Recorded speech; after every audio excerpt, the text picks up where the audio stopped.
So hello everyone.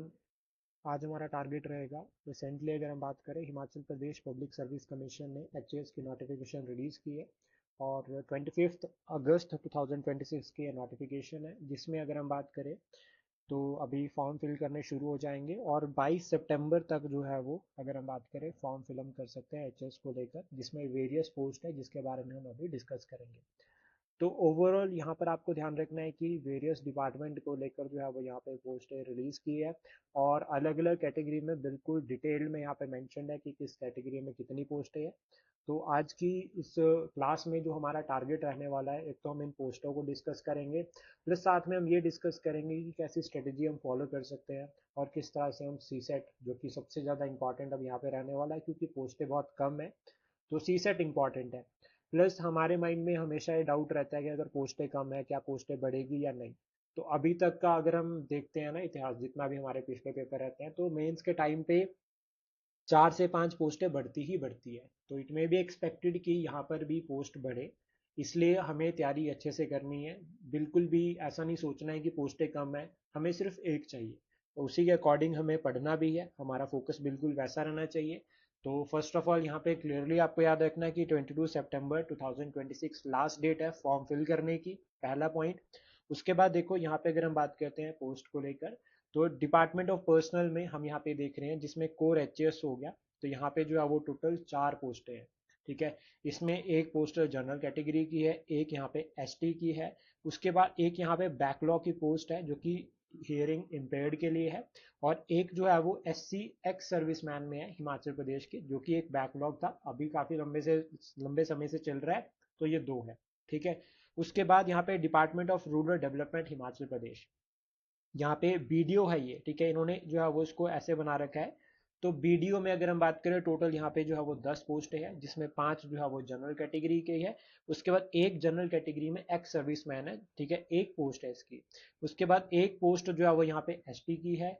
OBC की यहाँ पे 2 पोस्टें हैं, तो ओबीसी के लिए भी यहाँ पे जो है वो 2 पोस्टें हैं, ध्यान रखना, बीडीओ में। उसके बाद ईडब्ल्यूएस के लिए यहाँ पे एक पोस्ट है। एससी के लिए यहाँ पे कोई पोस्ट नहीं है। देन उसके बाद डिपार्टमेंट ऑफ फाइनेंस में अगर हम बात करें, ट्रेजरी अकाउंट्स और लॉटरीज में जो आता है, यानी कि जो डिस्ट्रिक्ट ट्रेजरी ऑफिसर हो गए, तो इसमें जो है वो एक पोस्ट है और ये एक पोस्ट ईडब्ल्यूएस की है, तो 2 पोस्टें हो गई ईडब्ल्यूएस की अभी तक। फिर उसके बाद department of food, civil supplies and consumer affairs of Himachal Pradesh, ठीक है, जिसमें डिस्ट्रिक्ट कंट्रोलर आते हैं, तो इसमें एक पोस्ट है, और ये भी जो है वो विजुअल इम्पेयर्ड पर्सन के लिए एक ही पोस्ट यहाँ पर है। Then department of revenue Himachal Pradesh में अगर हम बात करें, तो ये तहसीलदार की पोस्ट हो गई, जो कि ग्रुप बी पोस्ट है। और यहाँ पे अगर हम बात करें, टोटल जो है वो 6 पोस्ट है, जिसमें जो है वो 3 जो है वो जनरल कैटेगरी की, एक यहाँ पे एससी की है, और 2 जो है वो यहाँ पे एसटी की है। तो इस बार एसटी की जो पोस्ट है वो काफ़ी ज़्यादा अच्छी देखने को मिल रही है। एंड ये ऑफिशियल साइट है, जिसका लिंक आपको डिस्क्रिप्शन में मिल जाएगा, जहाँ से जो है वो आप फॉर्म फिल कर सकते हैं। और ओवरऑल अभी याद रखना है आपको कि लास्ट डेट जो है वो 22 सितंबर है। देन उसके बाद प्रीलिम्स कब तक हो सकता है, ये हमारा जो है वो डाउट बन सकता है। तो देखो, अभी तक अगर हम बात करें, हर साल जैसे भी नोटिफिकेशन निकलती है, तो उसमें लगभग जो है वो 1 से 2 महीने जो है वो दिए जाते हैं। जैसे पहले क्या होता था कि अप्रैल में नोटिफिकेशन आई, तो इन लोगों ने मई का टाइम दिया और जून में पेपर हो गया। तो एक्सपेक्टेड है जैसे सितंबर में जो है वो नोटिफिकेशन, मतलब अभी अगस्त है ना, तो से 22 सितंबर तक लास्ट डेट है। तो मतलब ये है कि अक्टूबर देंगे, या अक्टूबर के एंड में पेपर हो सकता है, या नवंबर के फर्स्ट वीक में जो है वो एग्जाम हो सकता है। और उसके बाद फिर मेंस जो है वो फरवरी में होंगे, और उसके बाद फिर अप्रैल में फाइनल रिजल्ट जो है वो विद इंटरव्यू बन जाएगा, और फिर उसके बाद नेक्स्ट एचएस आ जाएगा। तो ये एक्सपेक्टेड जो है वो पूरा का पूरा शेड्यूल बन सकता है। ठीक है, रिलेटेड द प्रिपरेशन। तो इसलिए हमारे पास अभी सिर्फ 2 महीने हैं। 2 महीने में भी हम ऐसे रख सकते हैं, देखो अगस्त तो खत्म हो गया, तो मतलब क्या है कि सितंबर बचता है, और उसके बाद अक्टूबर, और आप ये रख के चलना कि अक्टूबर एंड में, क्योंकि देखो 15 तक तो जो है वो आपके असिस्टेंट प्रोफेसर वाले पेपर है, तो तब तक तो चांस नहीं है कि कोई पेपर होगा एचएएस का प्रीलिम्स का। लेकिन 15 के बाद हो सकता है, तो 15 के बाद कभी भी एचएएस प्रीलिम्स आ सकता है। तो we have around 45 days now.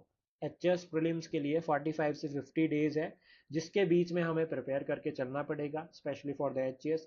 And इसके साथ साथ ही देखो, हमें तो और एग्जाम भी देने हैं, जैसे हाई कोर्ट का एग्जाम हो गया। ठीक है, क्योंकि वो भी हो सकता है, तो तैयारी उसकी करनी है। जो सेक्रेट का एग्जाम है, देखो हमीरपुर बोर्ड के अभी बाकी एग्जाम भी नहीं हो रहे, प्रोस्पेक्टेड का एग्जाम थोड़ा लंबा जा सकता है, इंक्लूडिंग लाइक पटवारी वगैरह, जिसके भी कोई बात नहीं कर रहा।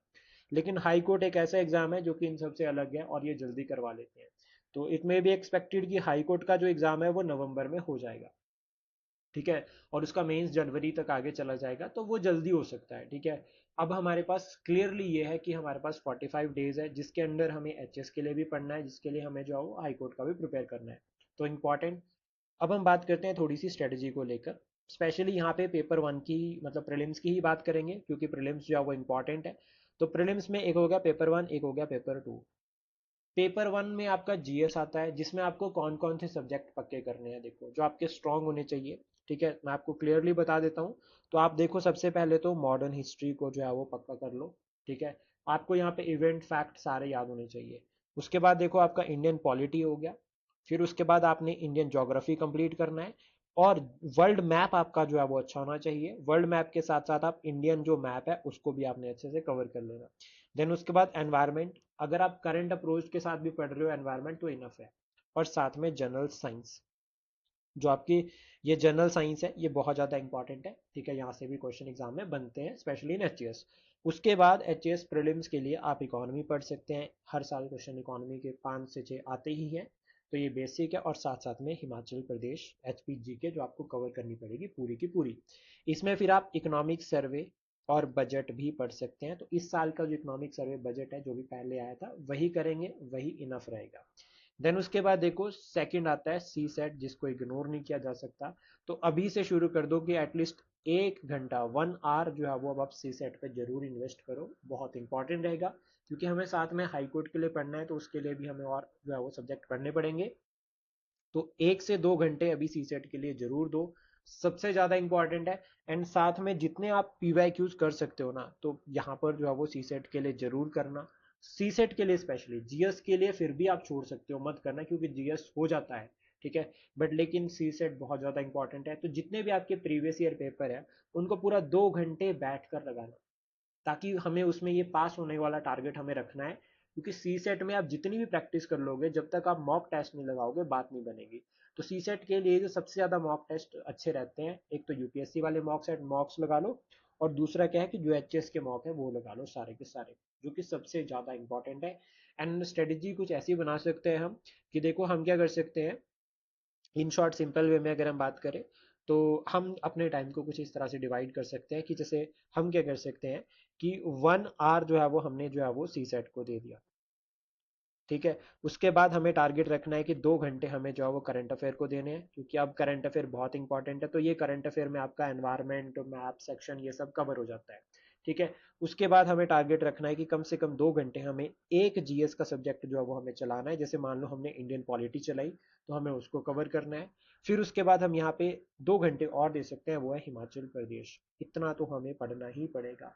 और जो यहाँ पर जैसे आप इंडियन पॉलिटी पढ़ रहे हो, तो उसके लिए टारगेट रखो कि 1 हफ्ते के अंदर कंप्लीट करनी है।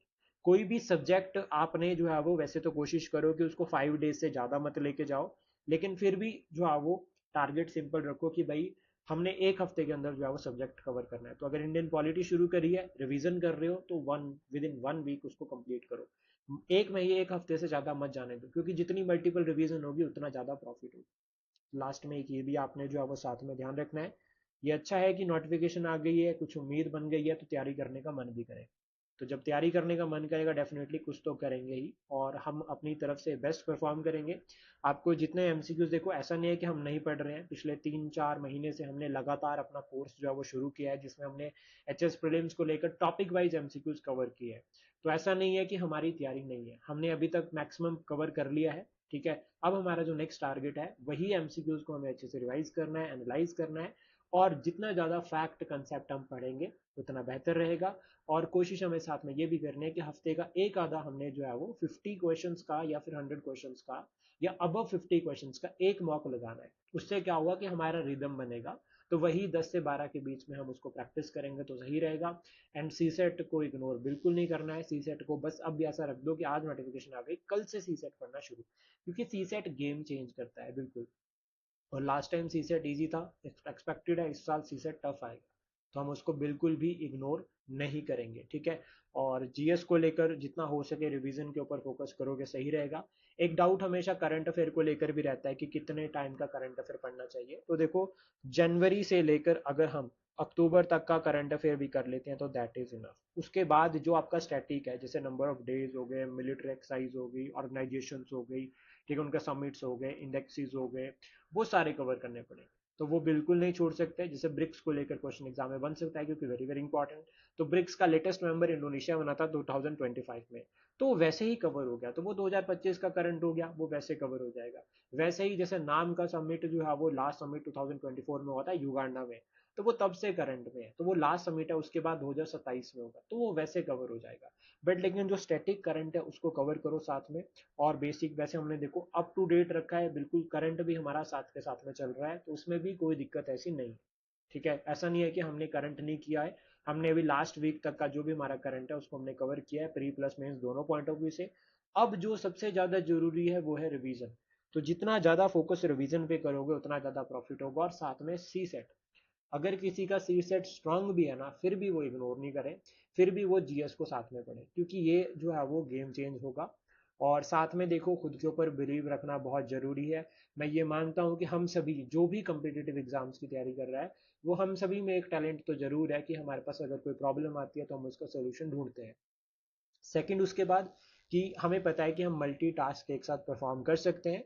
बस उसके लिए एक खुद पे ट्रस्ट हमें रखना पड़ेगा, तो हम इजीली जो है वो इसको कर सकते हैं, ठीक है, क्लियर। और अगर किसी का कोई भी डाउट रहता है तो वो हमें कांटेक्ट कर सकता है, चाहे वो फॉर्म फिल करने को लेकर हो या फिर स्टडी से रिलेटेड कोई भी है, किसी को कोई भी नोट्स चाहिए तो वो एचपी एग्जाम फैक्ट और डेली फैक्ट पर वहां पर चेक कर सकता है। Thank you.